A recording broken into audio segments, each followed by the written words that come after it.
Welcome, welcome, welcome. It's another Feature Friday Birth Story Hour. Today we have a special edition, and I'm really excited about that. It is the Ujima Maternity Network members are going to collectively share our stories. So I think it's very interesting when we talk about like birth statistics and outcomes. Ujima Maternity Network is really all about helping to improve the birth outcomes for Black mothers and Black babies. And so I think we need to hear the stories of Black mothers and Black babies and understand why we are so passionate about this work that we're doing. So before we get all serious and deep, we have to kick it off with some Sunday's Best here, right? So I don't own the rights to this music, but you need to have this in your life. For me, yesterday was rough, and today is a new day with new mercies and new beauty. So here we go. Feeling good, like I should. When in dark, walk around the neighborhood. Feeling blessed. And this will just give our audience a little time to kind of scroll on in. Every day can be a better day despite the challenge. All you gotta do is leave it better than you found it. It's gonna get difficult to stand, but hold your balance. I just say whatever, cause there is no way around. Everyone falls down sometimes. I really probably should take a vocal class, so then when I sing this song, I can sound like really good. I'm always singing it. All right, we're gonna go ahead and bring our guests on so you guys can see us. Here we go. Woo woo! Here we are. I know I was like, my hair is not great today, but we're gonna do what it do. Whatever. See what it do. So, hi everybody, ladies. I'm gonna go ahead and introduce kind of around the room. So I'll introduce myself, and then I want you guys to all introduce yourselves. Actually, I'm gonna start with Candace.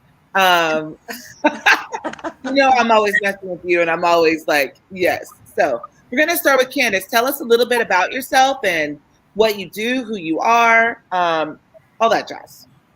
I am Candace Lewis. I am a mom of two, a 2-year-old, a 6-month-old. I am married to a wonderful friend of like 20 plus years. I'm a program manager for UAMS. I work in the IDHI department, which is the Institute for Digital Health and Innovation. I oversee a program called Public Schools Program that targets a lot of schools in the Northwest Arkansas region. So that's a little about me. Born and raised in Little Rock. Yeah, that's it. Awesome. Thanks, Candace. What do you do?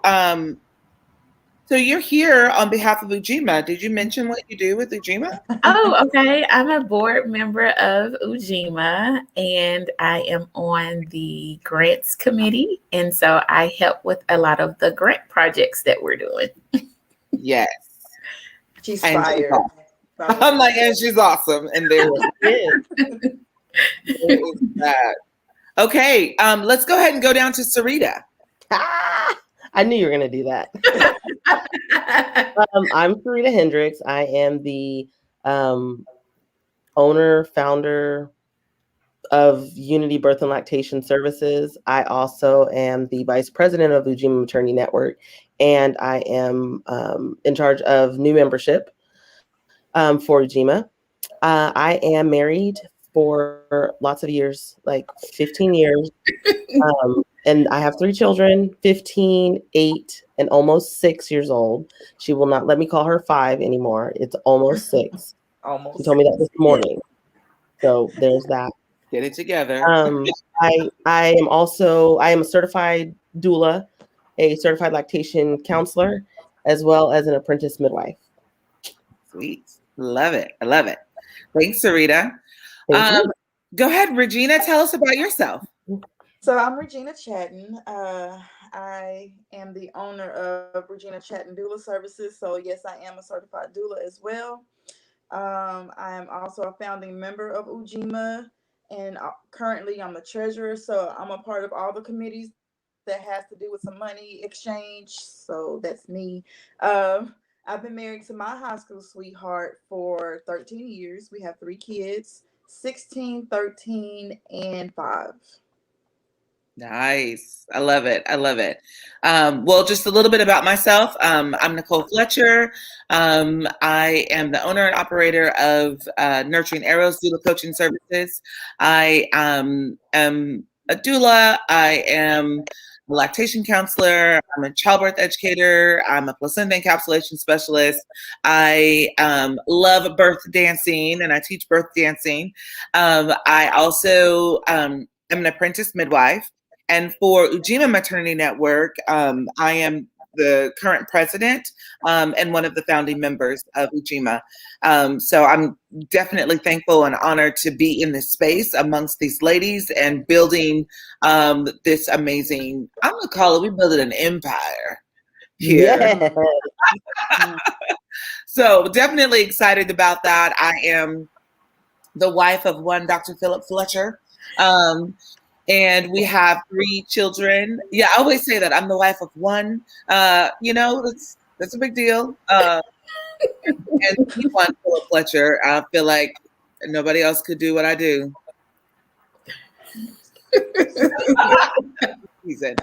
And then we have 3 children. That's true. Together, right? We have 3 children together. Nicholas, Najee, and Nichelle. And so we'll get into all of the stories about our experiences in just a little bit here. So thank you guys for taking time out and sharing your story. I'm sure maybe people will join in. Be sure to like, follow, and share. If you guys can want to take a moment now and just kind of share this video so people know that we're live and popping right now so they can get on and interact with us. I would love it. As you can see, I'm at home. And if any of you have been following me over the last day or so, I'm at home because I'm waiting for my FedEx package. So call me petty, call me whatever you want to, but I want my package. And I almost did the video outside so I could sit out there and like holler for my package. But I decided to do it. I know, like, I see a UPS rolling by. You need to stop. And I don't care. I want my stuff. Anyways. So moving on, I just want us to just talk a little bit about just kind of like birth culture, birth experience in general. So like kind of a poll. How many of you had like vaginal deliveries? Like show of hands if you had a vaginal delivery. Okay. Show of hands if you had. And I'm going to kind of like, let us take some polls here. So out of 4, so 4 Black women, out of 4, 3 have had vaginal deliveries. And then how many of you have had cesarean deliveries? So, okay. So we've got 3 that have had vaginal deliveries out of 4, 2 that have had cesareans. So assuming, Sarita, did you have a VBAC? I did have a VBAC. Okay, so you had a VBAC. My middle child was a cesarean. Okay, so you had a vaginal first. Yes. And then you had a cesarean.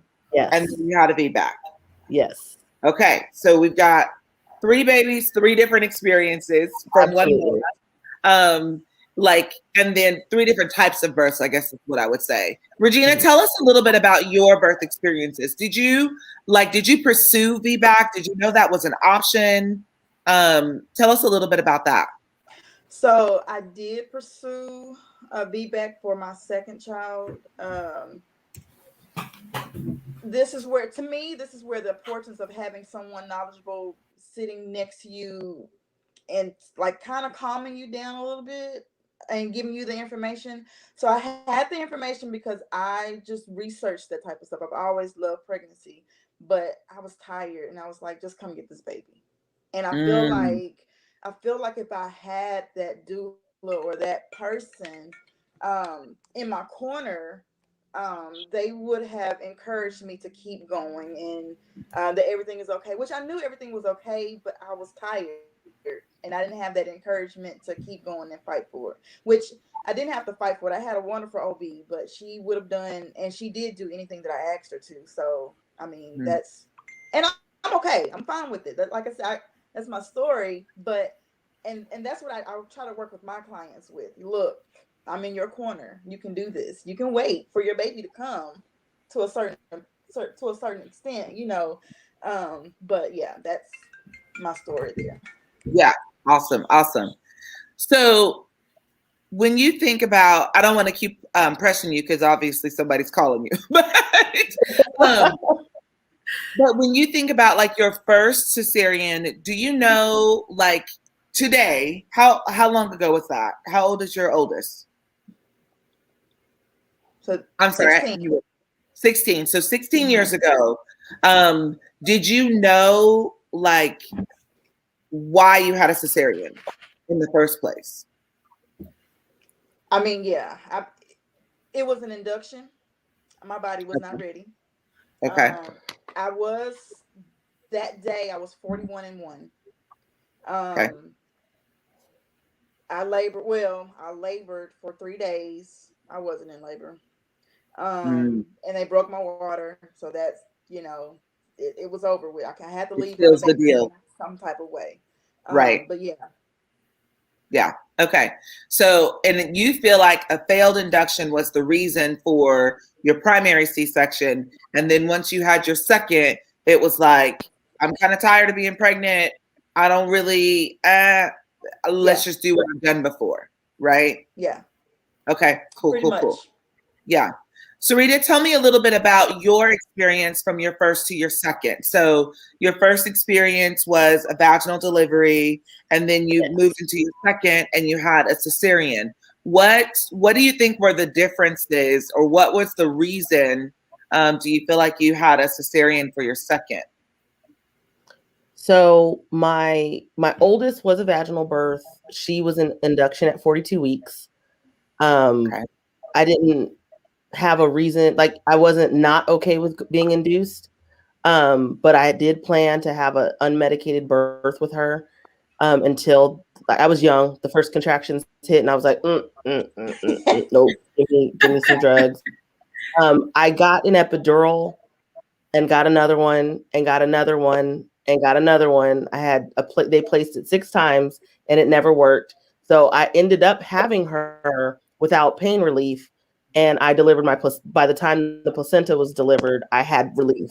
So there was my anesthesiologist was not great, obviously.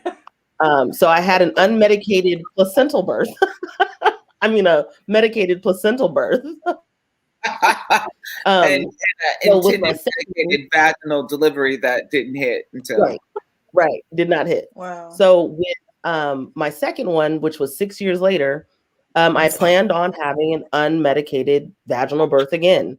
Um, the hospital that I was delivering at was not my first choice, but my OB was great.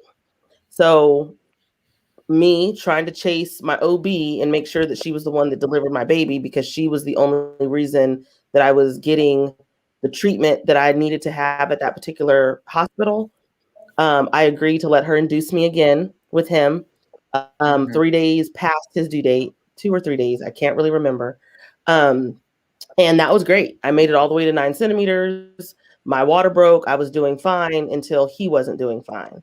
Okay. Looking back on that today, I think that the induction was the reason for the C-section, because my son had a huge hematoma in his umbilical cord that was causing the decels in his heart rate, because it was just all of a sudden. And the thought is that blood clot moved really, really quickly from wherever it was, and that's what caused the decels at that moment. Because I had made it all the way to 10, like I was getting ready to get back in the bed and like do my thing, and she was like, I gotta get him right now. So that's what happened. He was an emergency C-section.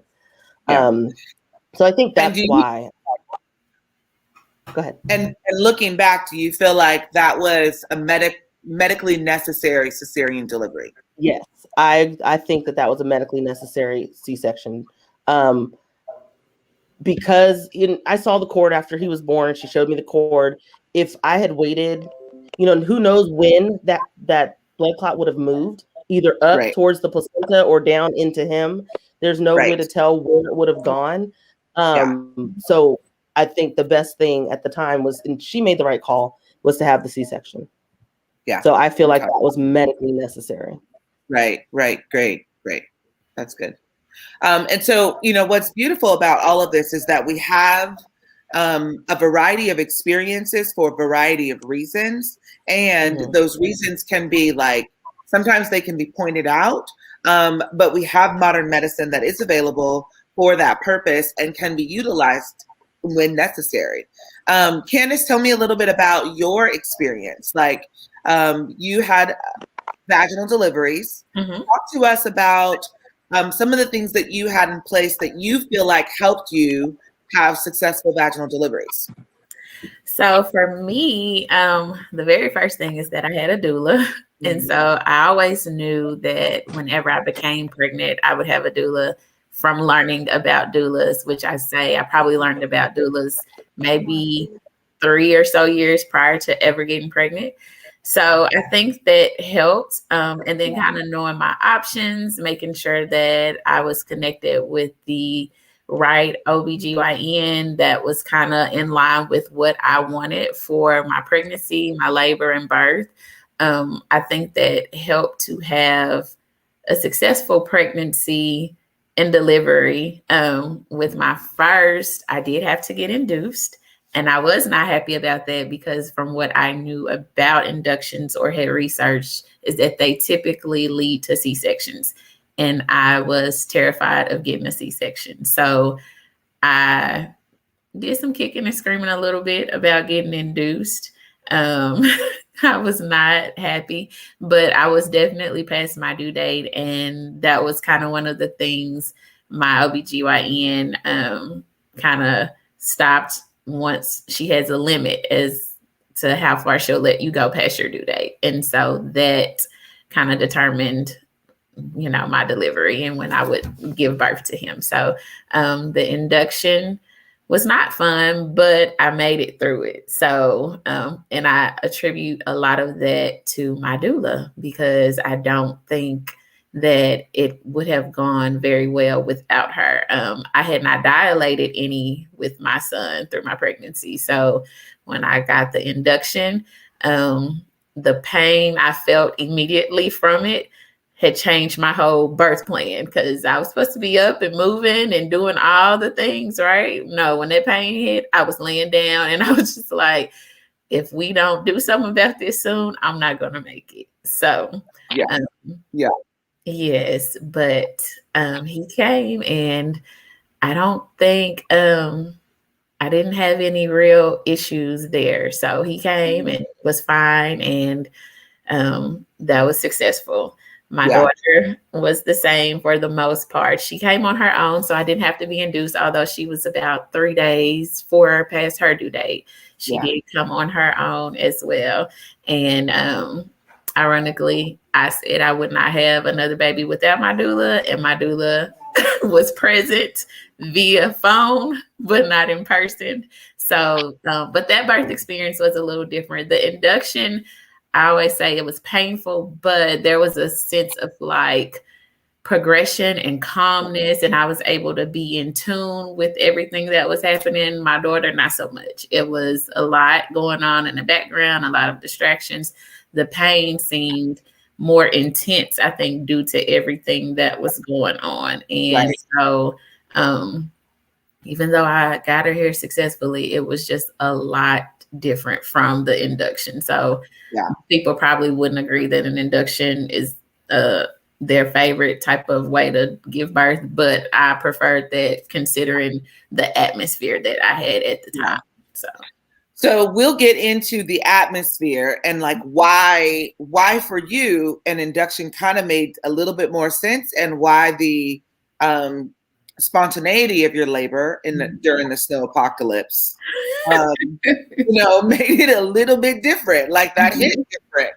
Yes.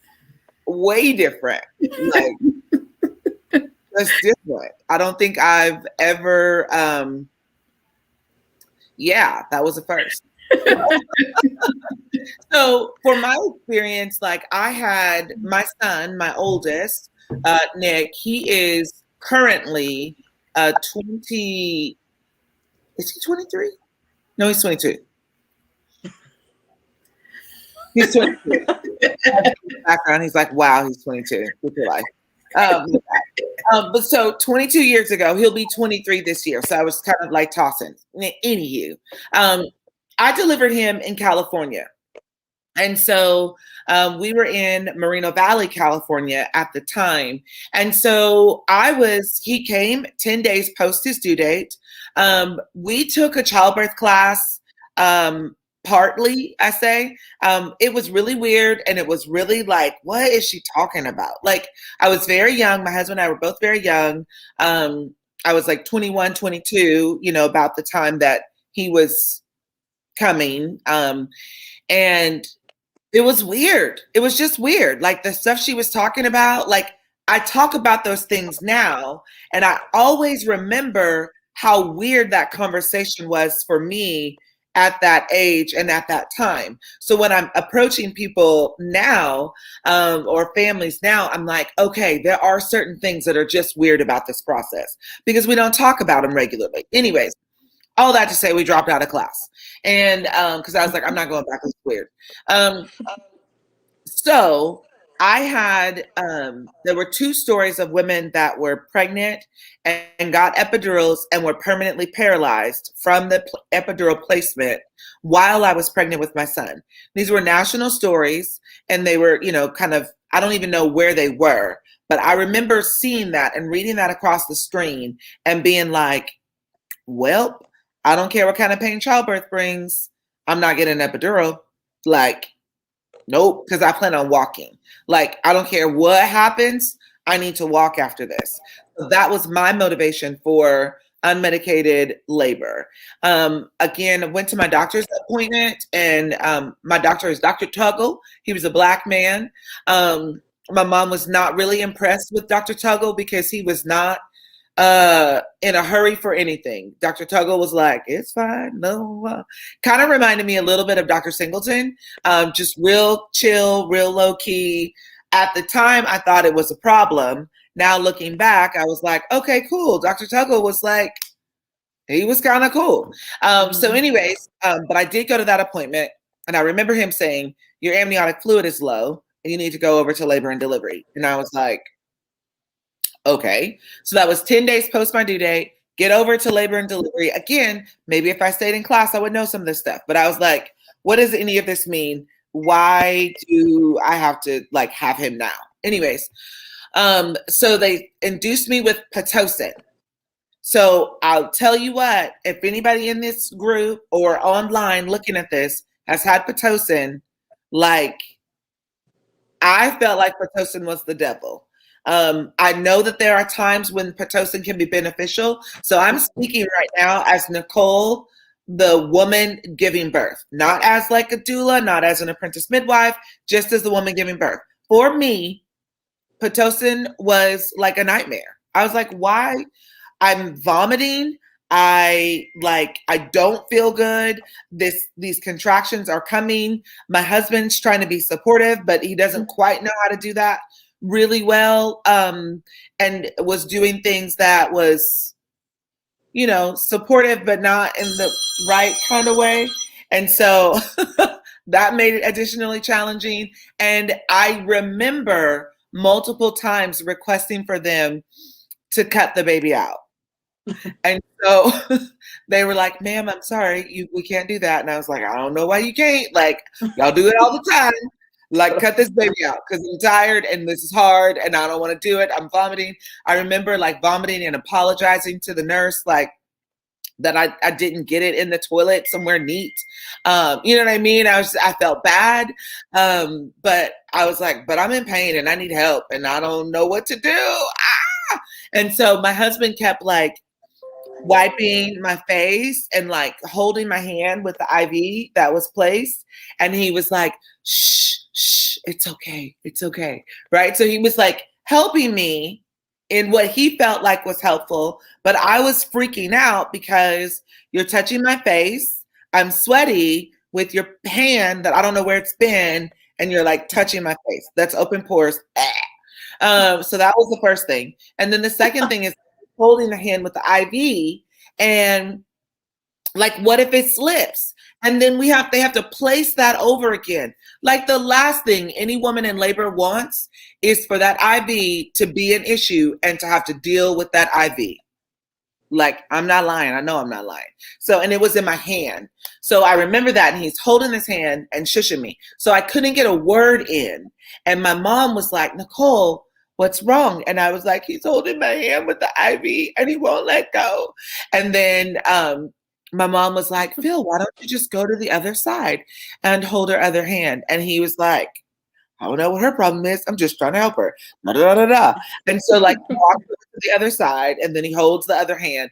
Eventually, we have a baby. We have a vaginal delivery, and we worked it out. But I did have Pitocin, and it was rough, and it was hard. So when I had my second and my third, those were completely different experiences without medication. Because I wasn't induced with the other two. And I was like, oh, I could have a baby all day, every day, if it's like this, comparatively speaking. So do I want to have a baby all day, every day? No. But could I, based on what my body was doing and the flow that my baby had going on? Like, yeah, it was good. So that's me. Tell us a little, that's me with one of my experiences and one of the little funnies that was in there. I did not have a doula because I didn't know doulas existed. I did not have a home birth because I didn't know home births were even a thing at all. Like, I didn't know doulas existed. I didn't know that you could have a baby at home. I didn't know like breastfeeding. I didn't know about that. I knew that was something that happened, like my breast leaked and you put the baby up to it. And then eventually it worked.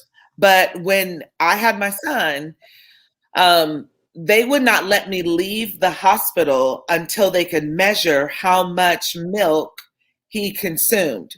So they told me that I had to give him formula in the hospital so they can measure how much milk he was getting in order for them to release us and let us go home. And I remember this nurse grabbing my breast, juggling, doing all this like manhandling and like trying to latch him on. And I think maybe we got a latch or two in the hospital, but it was very uncomfortable, very disruptive, and very like non-organic, if that made sense. And I wasn't given instructions on how to do this. I was like manhandled and then manipulated and told that I could not leave the hospital unless I gave him a bottle. Well, so of course I gave him a bottle in the hospital, but I was like, once we get home, I'm going to be able to work on this breastfeeding. And like, again, I was 22 when he was born. So, and didn't have a lot of conversation about like breastfeeding and all this jazz. So I remember putting him up to my breast and him screaming bloody murder, just screaming. And I was like, I can't do this. Like, I feel like a child molester. What type of like, who just shoves their boob in their baby's mouth and they're screaming and thinks that that's just going to be the way? And so my breastfeeding relationship was sabotaged 1000% from the nurses in the hospital. And I was very bothered by that. Looking at second and third experiences, because they were very different and very easy when I was like, nope, this is what we're doing, and wasn't like lied to. So I feel frustrated from that. When I look back at my first birth experience, things that I would have done different, better. And part of why I do what I do now is so another woman, another family doesn't have to deal with some of the things that I dealt with. And breastfeeding can be great, can be fun, can be awesome. But like, you can be manipulating and manhandling people. And then you can't lie to them and tell them you have to measure how much, because if we actually need to measure, I don't even want to go into it because I'm about to get fired up. I feel my blood kind of boiling. So I'm going to fall back. And now I'm going to turn this over to I want us all to talk about our first birth experience. So with our first birth experience, what things do you feel like were beautiful? Like 2 things you feel like were beautiful and 2 things you felt like you were cheated out of. Okay, I'll go. 2 things that I felt like were beautiful is that I was able to have kind of everyone that was pretty important to me in the room. So my husband, my mom, and even my best friend was there. And she did the capturing of the video, even though at points she was in tears from how much pain I was in at the moment. So I thought that was beautiful. I also just thought that how I speak on the atmosphere again. It was just so like calm, and it was a lot of pain going on, but it was just like I could focus. And so the kind of encouragement I had from you, Nicole, and from Romero was like very beautiful, because it kind of allowed me to kind of stay in this space, like work with my body, and this is temporary, versus fall into the pain that I was feeling, because as you said, the Pitocin is not fun. Cheated out of maybe being forced to get the induction, because we both know, like, I called the nurse and was like, hey, I don't want to come in. Do I have to come today? And it's just like, yeah, Dr. Jones wants you to come. So I kind of felt like, well, we could wait a little bit more and he may come. But it was really time for him to come too when he came out. So that was one thing. And then I don't know if I have another thing. I thought everything went pretty good. So with that particular birth, but if that was my one kind of, negative for me, it was just that I wanted to wait a little longer. Yeah. Did you have, as a Black woman who delivered in Arkansas, did you have any fears going into birth being a Black woman? Yes. So I was scared of the C-section. I was scared of going into labor early. And then ultimately, like, scared of dying. And like you said, I knew, like, with the epidural, there was like a chance of paralysis. And I always feel like I'm that one unlucky person, and that would be me. And so I just did not want to do that. And so definitely scared. And I was scared of postpartum, even, especially like with the blood clots and all of those things. I think I had seen like so many stories just on that alone that I was scared to even go home, because I'm like, no, just let me stay here and y'all watch me like a little more, please. Just let me stay, because I'm scared to go home. Right. That's good. Thanks, Candace. Regina. I knew Sarita was ready for me to come to her, but I went to Regina. The 2 beautiful things that I can think of with my first, like Candace said, it had a room full of people that I love there to support me. And one in particular, or a group in particular, was my child's 2 grandmothers and 2 great grandmothers. Like that. I mean, just, I get chills.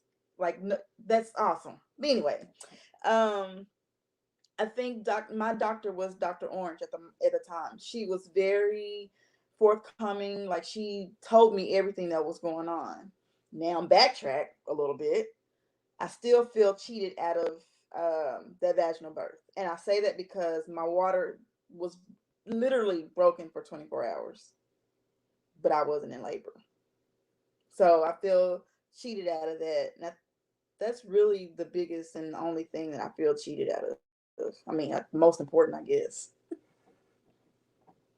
And same question for you, like, as a Black woman, did you have, and could you delivered your son in Arkansas, correct? With Dr. Orange? Yes. Okay. Yes. Do you have any fears, anxieties around being a Black woman birthing? Or did you know anything about it? Yeah. Nope. Okay. Good. Thank you. I feel like my story is similar. Like, I I didn't know. I was in California when I had my son. I didn't know that there was any I didn't know. Like if you could birth like completely in ignorance, I felt like I did. And I was just blessed that like he was lined up, that everything kind of worked. And now I feel like I know too much, and also not enough. So it's like that sweet, dangerous spot. Like you know too much, but not enough. And then like I think about my birth experiences and all the things that possibly could have gone wrong or could have gone crazy. And I think about women that have C-sections for their first baby or whatever, some like more difficult scenarios, and how they feel like, oh, I did this some type of way or some reason, something that I did. And I'm like, no, like a lot of times, no. A lot of times it's just like, that's just what happened. You know what I mean? So anyways, thanks, Regina. Go ahead, Sarita, tell us about your first experience. So, two really positive things. Isn't really birth related, I guess. Well, I don't know that it's birth related, but with her, I was determined to have my family there. And some of my family opted not to. My dad decided that he didn't want to be there, but I also didn't know that he wasn't at our births either. He's just weird about that thing, and I didn't know that at the time. But he was invited. He tried to be there, or not. He tried. I tried to have him there. He didn't want to come, but I had my father-in-law there, so the family aspect of it. My husband, father-in-law, my mom, my sisters were at work, just like waiting for the call to know that the baby was born. So I'm thankful to have. I was thankful at that time to have all of those people with me. The other thing was because of my labor with her, my ability to breastfeed afterwards. I was very, very thankful that I had that opportunity to do that right away, because that's a whole nother story, what happened afterwards.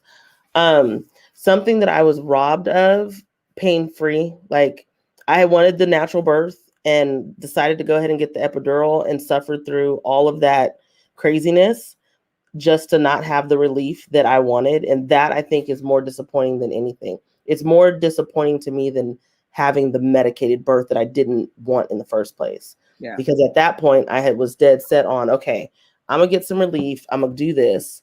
And then the second time, and then the third time, and then fourth, fifth, and sixth time, I was just like, whatever. At that point, she was almost here. I was done. So that was one of my regrets.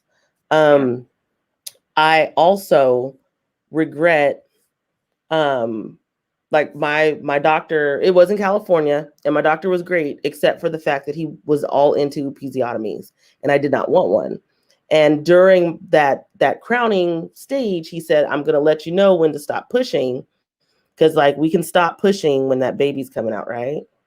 Like that doesn't happen. Because that's how that works.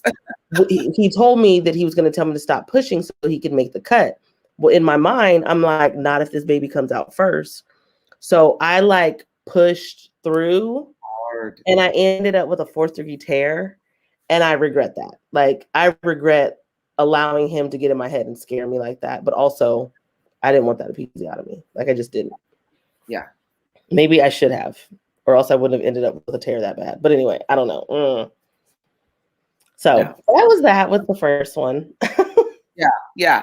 These are good. And we all have, well, Candace, you're going to have a third, I think.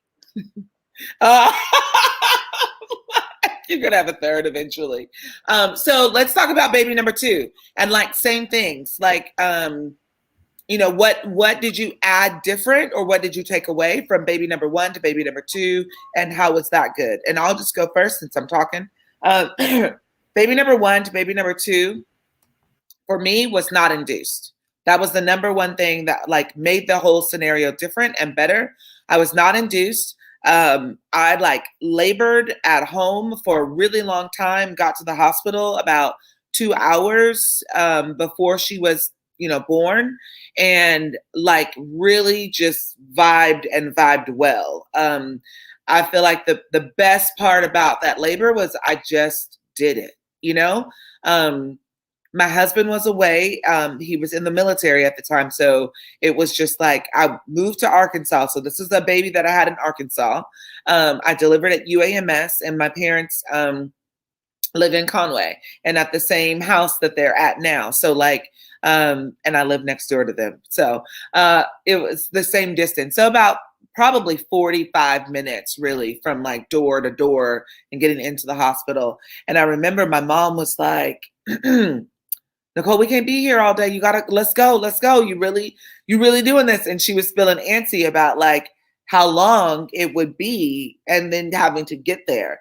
And I just felt very comfortable, like chilling, I was like, this is so manageable. So for me, the beauty of that birth was that it was so very manageable. And we kind of have a thing in our family, like my first and second were born in November, and my mother's birthday is in November.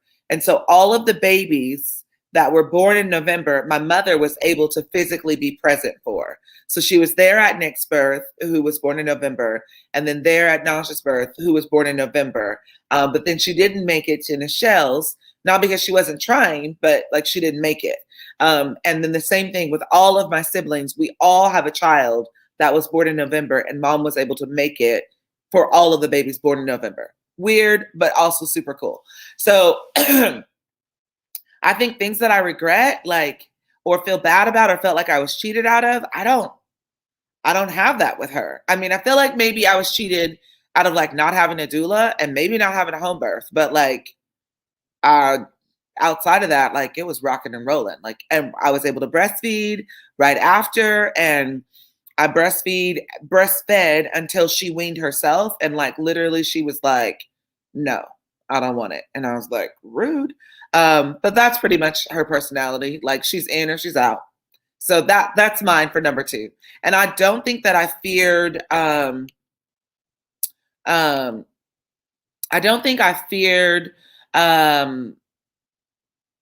like death or anything, or because I didn't know anything about it. So let's go ahead. Candace, tell us about your second. So my second was very spontaneous. And I think for me, I was really anxious with her this or the second time, because now I kind of had a sense of like being pregnant and then, getting to that point where you're tired. So you're ready for her to come and all of that. And I had aches and pains with her. I did not have any of that with my son. So I was just really big and ready to have her. I think I probably called Nicole like every week, like, when is she coming? Because everybody had gotten in my head about when you have your second baby, they come quick. You don't go the whole time, and she'll probably come sooner. Even my doctor was like, she'll probably come sooner. So once we got to 40 weeks and she still wasn't here and the due date was here and it passed, I was like, she just gonna do whatever she want to do. And I just kind of simmered down and was like, well, whatever, she'll come when she's ready. And so of course there was a snow apocalypse and everyone is telling me to get off the hill, get off the mountain, you need to come down. And I'm like, well, no, she ain't giving me no indication that she's ready to come. And again, because I was induced, I didn't know what to expect with like natural contractions or any of that. So I just felt like it was fine. I probably regret that part because I probably should have listened, but kind of not really, because I really wanted to have a home birth anyway. And then I felt I got cheated out of that because my husband made the decision that we going to the hospital. But who body is this? But he made the decision we going to the hospital. Okay, so, but with her, the labor, it was fast, I felt, but it was painful. I felt like it was even more painful than the induction. And again, because of everything that was going on. So I'm having to like talk to Nicole on the phone, talk to people in the room and focus, because now y'all trying to decide what to do with my other kid. And sir, ma'am, no, we need to talk to me still about him and trying to make decisions and go and do all the things. So it was just a lot. And then once I got in the ambulance, I kind of felt a sense of calmness, but then my doula and the lady in the ambulance were having their little thing. So I was a little antsy because I'm like, okay, I'm getting nervous. Like I'm feeling pressure. My doula say, take me here. She's saying she taking me there. No, like we need to get somewhere. And I get to the hospital and they want me to get off the stretcher onto the bed. And I thought y'all were going to put me on the bed. I can't move. Like I'm done talking to everybody and everything. Sign this, do that. Where's your husband? Who's here? And I think at some point you just started talking for me because I can't anymore. Like it's too much going on. Like, and so that experience, I think it was just a lot going on. And I did not like that. I don't know that it was a negative considering how it happened, but I did not enjoy that at all. Once she was here, I was just relieved by that. And whew, I was nervous again about postpartum and the whole like blood clots and all of those things. I was definitely nervous about. I think even more so knowing that this time I was really going home alone. So when I say alone, like without my mom, and I was very, very nervous just to do it all over again. Then I had another small child. So it was just a lot with that one. But the birth was quick. She came quickly, but she was pain. And her personality is almost like that. She's cool and calm, but when she ready, she turns all the way up. So yeah, that was just that experience. So I think everything about it was probably unpleasant to me just because there was a lot going on, but I still kind of birthed the way I wanted to. It was natural. I was able to have her vaginally. Went into labor spontaneously on my own, no induction, so that was good. And that labor, it had like similarities to being induced because when the contractions hit, they hit hard, and it was just like, oh, I'm in labor. Like I didn't know this. Like one day I'm cool, the next day it just came, and I was waiting on the the gradual build up and to feel the contractions first. No, it just hit me, and it was good time. Yeah. I have a little bit of a thing from your experience with number two, just because, there was the snow apocalypse, there was COVID policies. So there was so much shifting, just at that time. And I feel like women in general were dealing with a lot of shifting. And so you're like in the throes of labor with the fire department and the ambulance like in your house, and you're riding in an ATV in the middle of a snow apocalypse. And so and then your husband wasn't able to physically be with you because of silly COVID policies that wouldn't allow your little tiny baby to come in the room with you. I mean, I'm fired up about that because it makes me mad. And I felt like that policy was wrong. And it wasn't a policy. It was a specific nurse's preference. And that was the biggest issue. Like there was you birthed your daughter 1 minute after your husband walked into the room, and he was delayed from being there because they were trying to figure out a place to put your son. And he ended up putting your son or giving your son to front desk workers. And that was, thank God that was available, right? But even still, that still turns me up because that was wrong.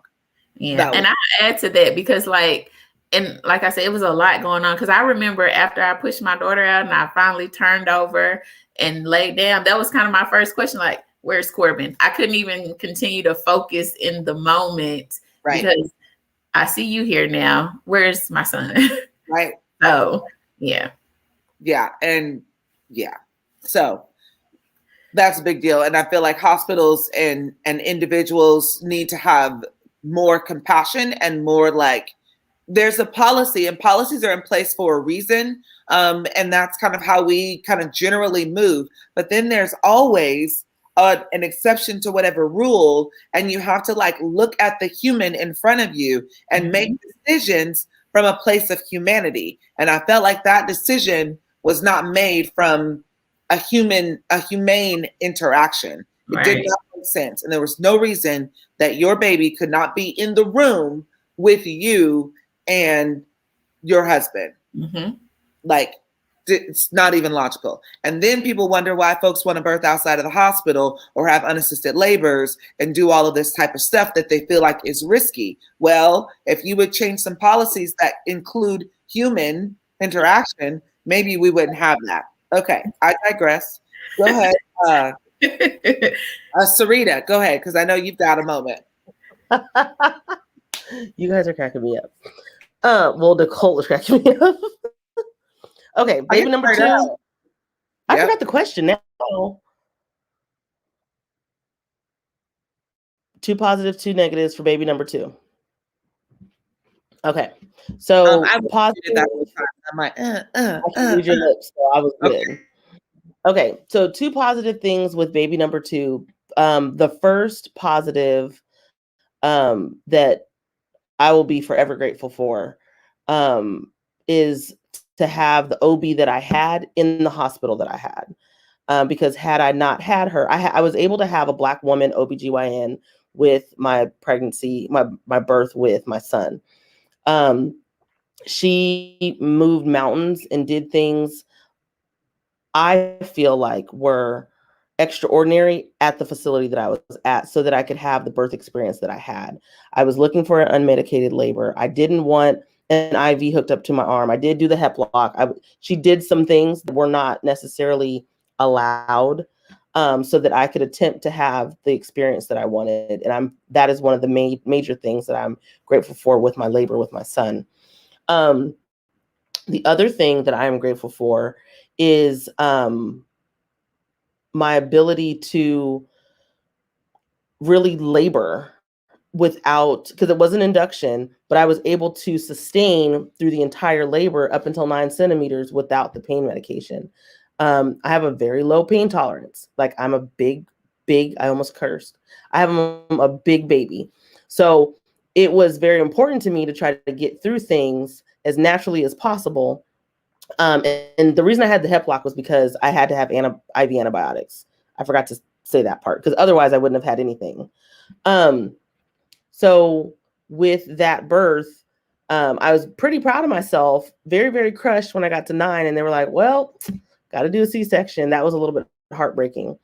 One of the things that I regret, 2 of my regrets for that birth was trusting the nurse to take my baby out the room for a minute.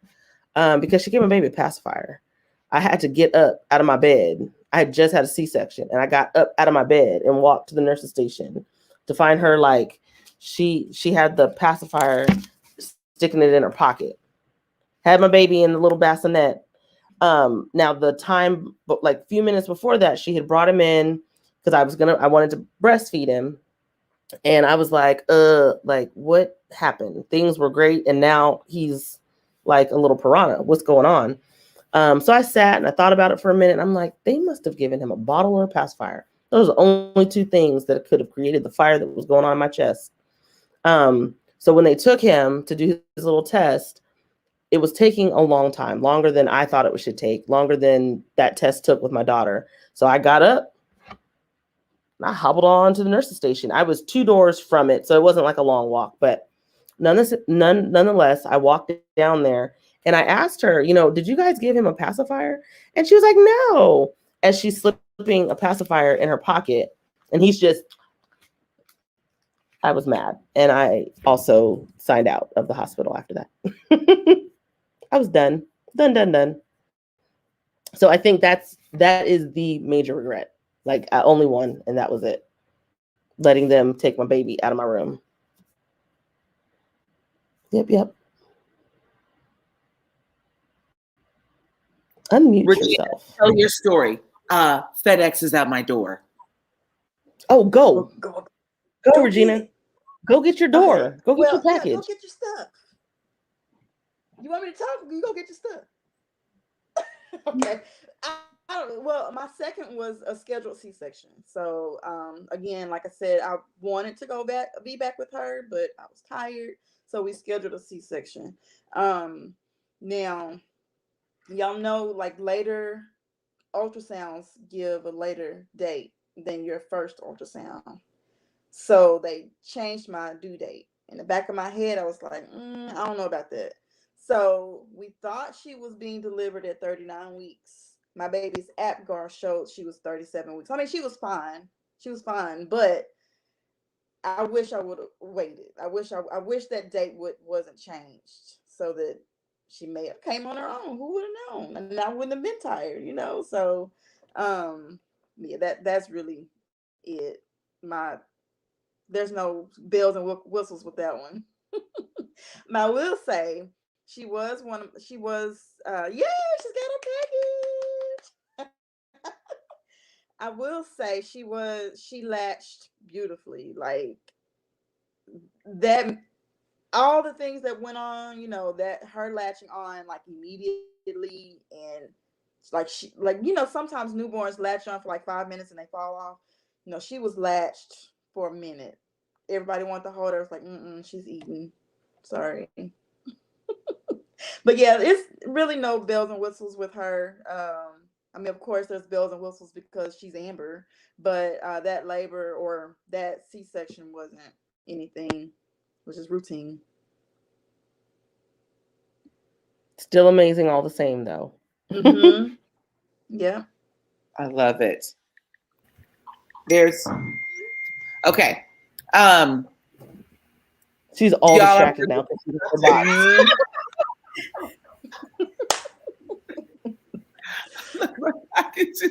Now I want to go fix me a shake.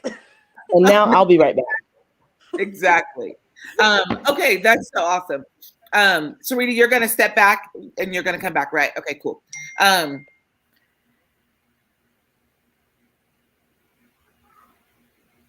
Okay, I'm sorry. Everything just happened and I got really distracted like a million different ways. Okay, but so with the third experience, so we've got some pros and cons, and I want to know, like, I feel like there's a difference in our birth experiences based on how old our children are, or like when we had them. So my kids are like in their 20s, like all of them. So my youngest is 19. So my kids are in their 20s. Then like Regina and Sarita have kids like kind of in their teens, but then also has single digits, right? Mm-hmm. Under 5. As you know, Ava clarified that she's almost 6, you know. Almost 6. Almost 6. So like, and then Candace has babies like under 3, right? And in this like pandemic COVID age and this awareness of like issues when it came to like issues, when it comes to like Black birth and different things like that, because that wasn't something that was really readily talked about or discussed. So like, I didn't really know it, you know what I mean? Like I didn't know about it. And so I can't say that I had like these tragic or racist birth experiences, though there may have been some of that, and I just wasn't aware of it. So talk to us about just like with the third baby. I'll just kind of go into my 2 good and my 2 bads with my third baby. My 2 goods are like labor started on its own. Like she was 10 days post her due date. So my first was 10 days post his due date. My second was a day before her estimated due date. And then my third was 10 days post her due date. And she was quick and fast and like, blah, blah, blah, blah, she's here. So the thing that I regret about that is not having a home birth. But I didn't regret not having a home birth because I knew about it. Like in hindsight, I regret having a home birth, you know, not having a home birth. I delivered her within 10 minutes of being in the hospital. So it just would have been nice to stay at home and like lay up and just kind of chill. I did have her in Kentucky, and my sister-in-law, who is a registered nurse, now about to be a nurse practitioner. So she's like on her journey, but our plan was for her to come to the birth. And then I called her and the baby was crying. And she was like, what? Like, she's here? And so everybody was just kind of shocked. I nursed her, like, again, perfect and great. There was no issues. It was magical. So the only thing that I regret was not having a home birth and not being able to like be forward or like know what was going on. You know what I mean? I didn't regret like not laboring forever. You know what I mean? But I do regret like not having being able to have a home birth because I'm done. We done. We done. It's a wrap. I feel like Candace is the So only one on this thread that is willing, potentially willing. I don't even know if you're willing, but like potentially willing to have more.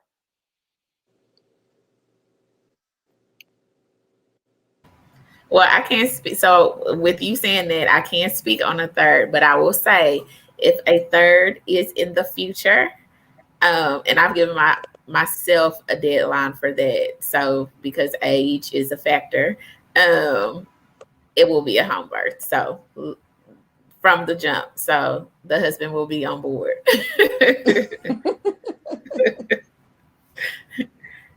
That was probably the best news of the day. Like that's Yes, I'm getting my home birth. I think like I'll say this too. Whenever I thought about having kids, that's what I wanted. And I think with my first, I was just so nervous and not really knowing what to expect and a little scared that I went to the hospital birth. So, yeah, but if there's another, it will be a home birth. I'm here for it. I'm gonna Regina, jump in. Sarita, You can be Yeah. really tell us. there for it. Like really Yes, Yes, literally. yes, quite literally there for it. Regina, Sarita, tell us a little bit about your two best things and two worst things. For baby number 3. Yes. So let me give some background. Just a little. Did you want to go, Sarita? You gonna wait on me? Let me spit it out real quick. Okay, go ahead. Uh-oh, am I frozen? Okay, I'll be quick. Okay, two best things. I was able to have a natural, precipitous, normal birth, unmedicated, all the bells and whistles, all the things that I wanted, including a doula, like all the things. I labored in the bathtub and did all those things. The second thing, I didn't tear. Which was very much a concern of mine because of my first one. So those are my two best things. My two worst things were that at the time I didn't have the no to attempt like an unassisted birth at home because I would have rather have had her at home. I didn't know where to start, how to go, because in the state of Arkansas, you are not permitted to have a home birth after you have had a C-section. So permitted. So licensed midwives are unable to attend VBACs at home. So had I known then, like I know now, we would have just been out in the wind doing some stuff at home with her. So that's one regret. The other regret is that's really it. That's my only one. Short and sweet, to the point. Yeah. That's it. It was great. I love it. Regina, what's yours? Yeah. So my anyway. So with baby number 3, Miss Olivia, she wanted her mom to experience labor. So I actually went into labor with her at 38 weeks, and I don't know. I'm happy she gave me that experience. So I'm very excited. Well, I'm very happy about that. I'm in agreement with Sarita. Had I known what I know now, it would have been an unassisted birth at home. Just because she was coming. She was coming. And I wish I would have been more educated because some of those contractions were really scaring me because contractions kind of wrap around your waist, kind of sort of. And so they were wrapping around and in the area where my scar is. And so it's like, oh, is something going wrong? Is something wrong? So that's one reason why we kind of rushed to the hospital because I was fine. They weren't painful. It was just annoying at that point. So it was real early on, but just knowing that my body went into labor is a thing. I love it. I love it. All right, ladies. So as we wrap this up, I want you guys to everybody open their mics or unmute themselves. And I want us to just talk candidly really quick about, like, let's say one or two things each that we want to impress upon the community when it comes to birth experiences, birth outcomes. What do you need to do in your pregnancy to have a great birth outcome, or even in your postpartum? So 1 to 2 things. We'll go around the room. I'm gonna let everybody breathe a little bit and kind of think about what their big thing is. And then we'll go into it. So we'll just take a nice little deep breath, nice cleansing breath in through the nose. You're killing me. You're killing me right now. Yep. Sarita, you going last because I feel like you got a lot, and I'm gonna go. No, it's so simple. Like, it's so simple. Nope, she got a lot. No, it's really simple. I'm going first, so there. I'm not a doula like y'all, so I kind of feel like, you have a lot more knowledge in the area, but that's my thing. I feel like my one thing would be to be knowledgeable and just have the information. Even if you don't want a doula, you don't want to have a midwife, you don't want to birth at home, just be knowledgeable about what options you have, be knowledgeable about what you want your birth experience to be like, a birth plan, how you want just have the information so you'll know. Because like I said, I'm not a doula like you all, but I've learned so much from you all. And I learned so much initially from just my doula alone that I'm like, yeah, you can do this and you can do that. And you have this option and that option. And I think one of the most important things that I try to tell people now is find a doctor that is in line with what you want to do. That is key, I think. And that will help in the process. Find a doctor that's in line with what you want to do. Representation is important, but if that representation isn't in line with what you want to do, then you may need to move elsewhere. So being informed, having the knowledge, and then being connected with someone that's in line with your plan. I love it. I'm actually typing what you're saying because I want that to be out there and keep it going. I love that. I love that. Sarita, go ahead. Okay, yay. The first thing is get your nutrition in check. Make sure that if you are being seen by I know it's going to happen with a midwife, but if you're being seen by an OB, get a copy of that lab work that you have to make sure that everything's intact. Make sure that they're running a vitamin D and a vitamin B12 on you to check those levels. Your overall nutrition is key to having a healthy pregnancy and having a healthy birth or labor and birth. So that's the first thing. If you need help consulting, consult with a nutritionist, consult with somebody about the food that you're putting into your body. So that's my first thing.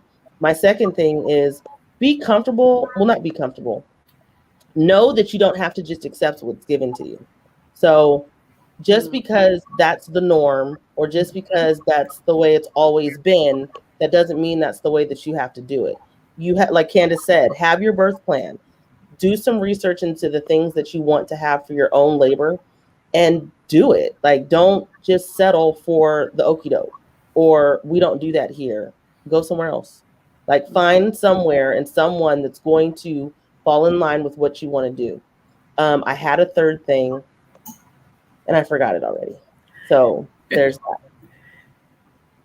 I love it. You're like, I'm on a roll. Wait, hold on. I forgot all the things, but I'm on a roll, bro. I'm telling the things. So I'm just kind of echoing that, and I love it. Regina, what do you have? 1, get a doula, but not just any doula. Yes. Not just any doula. Like that, your doula should be educated Your doula, they're like, there's more than one thing that your doula can be educated on. Your doula needs to be educated and trained in some capacity. So not just somebody saying they're a doula on the street. Anyway, um, get you a doula. And the unsolicited advice that you're going to get, take that with a grain of salt, because Please. their Ooh. experience is not your experience. You can listen, but take it with a grain of salt. That's what I got. Yes, that. Absolutely. I I'm remembered what I was going to say now. Take a childbirth education class, and Yes. not just the one from the hospital. Seek out a certified childbirth education provider and take a class. Hey, Cassie. That was the third thing I was going to say. I'm trying to type all this Everybody's stuff. waiting, like, who are you talking to? My other daughter. Oh, Say hi, Everett. She's like, hi. It's like I'm live. Hello. What is this? So hi. Somebody's twin. my 1, 2, 3, or 5 things really just kind of includes, like, think for yourself. Yes. Just because grandma, uncle, whatever did it doesn't make it right. And when you know better, you can do better. Don't be afraid to think outside of the box, and you don't have to tell everybody your business. Mm-hmm. You didn't tell everybody when you was laying up. You don't have to tell everybody that you're dilated or that you're not dilated. You don't have to tell everybody that you're planning to birth at home, or you're planning to do it without medication, or you're planning to birth in the hospital, or you're planning to have a C-section. Like, it's not their business. You don't have to tell them that, and you don't have to deal with the weight of their expectations of what you should do or what you should not do. You don't need to allow people to live vicariously through your experience, which causes you stress and anxiety. So that's my, like, if you want to have a baby a certain way, then I guess you should try to get pregnant and do that. Like, that's my big thing for doulas. Like, as I'm talking to doulas that are interested in, like, joining the thing, like you're not trying to, like, vicariously live through somebody else's experience, or at least I'm not. Like, I don't have my babies. I know what I loved. I know what I didn't love. And if I had to do it all over again, whatever. But I'm not here to tell you how to do it. I'm here to provide options and resources. And my other thing is, put some money away. Invest in this. Like, make this a part of your registry. Like, let people chip in, let people help you, let people cash app you to, like, offset the cost for doula support or your midwifery care, and try not to wait till you're 39 weeks to decide that this is the care that you want. That part. Because you've been pregnant a whole 9 months, and there's a lot of support and a lot of resource that you could have received in that time period. And then in the bottom of the 9th hour, you're like, I want all the support. Like, okay, it's a little difficult though. And you're asking people to really dramatically shift their life because you decided you wanted to get yourself together mildly that day. That might have been a little too raw. So I'm gonna hop off. You guys, I got a call coming through. Like, everything's just happening. I know. I'm like, what's going on? But I just want to say thank you guys so much for taking the time and sharing on this Feature Friday Birth Story Hour. And I feel like more women will be able to hear this story, hear this experience, and not feel so alone in their own experience, because there's a multitude of opportunities and spectrums and blah, blah, blah when it comes to birth. But you can be supported, you can have resource, and you can have an amazing birth experience and postpartum experience.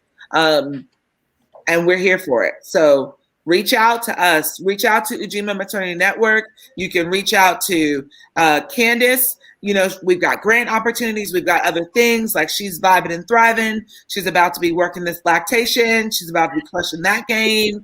And so that's going to be awesome. You've got Regina. She does. She's a certified doula. She does placenta encapsulation. She's like out here in these streets making this happen, collecting dollars. You know, that's holler at Regina. Then we've got some Sarita. money.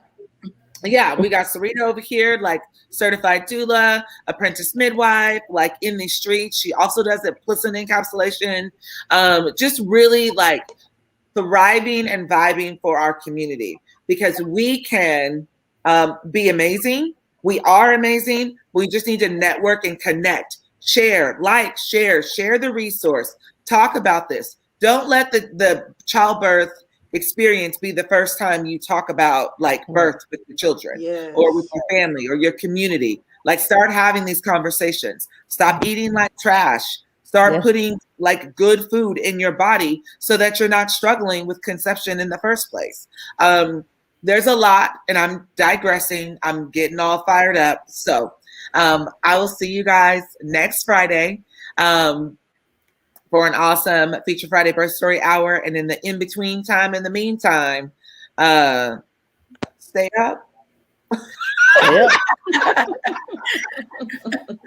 Bye, you guys. Bye. Bye-bye.